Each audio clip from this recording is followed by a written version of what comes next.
আসছে, আপনি তো ভালো চরিত্রে অভিনয় করছেন হ্যাঁ। এবং পূর্ব মেদিনীপুর জেলা থেকে প্রোডাকশন হচ্ছে, কেমন মনে হচ্ছে আপনার? হ্যাঁ, খুবই ভালো লাগছে একটা গ্রামের বুকে যে এত ভালো একটা প্রোডাকশন হাউস হয়েছে। সবসময় যে টালিগঞ্জে যেতে হবে, টালিগঞ্জেই যে সব কিছু হচ্ছে এরকম ব্যাপার নয়। আজ এই পূর্ব মেদিনীপুরে অনেক এগিয়ে আছে সেদিক থেকে। আর এই মুভিটা আমি আশা করছি খুব খুব খুব ভালো হবে। দর্শকরা খুব ভালো রেসপন্স করবে এই মুভিটাকে।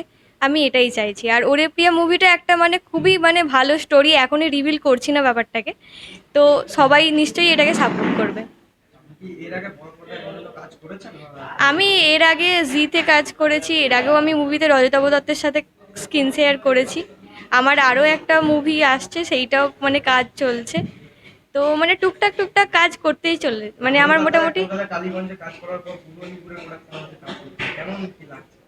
হ্যাঁ, ভালোই লাগছে, একটা নতুন এক্সপিরিয়েন্স, একটা মানে গ্রামের বুকে মানে যে এত শহর মানে। থেকে গ্রামে এলেন, হ্যাঁ মানে আগে গ্রাম থেকে শহরে যেতে হতো, হ্যাঁ হ্যাঁ এখন হ্যাঁ। শহর থেকে গ্রামে এসেছেন, এই ফিলটা কেমন? এই ফিলটা মানে মানে ভাষায় বোঝে মানে বুঝিয়ে বলার মতন নয়। খুবই ভালো। মানে একটা গ্রামের মানুষের যে একটা যে কাছের মানুষের মতন ফিলিংস, সেটা একটা শহরে গেলে ওটা মনে হয় না।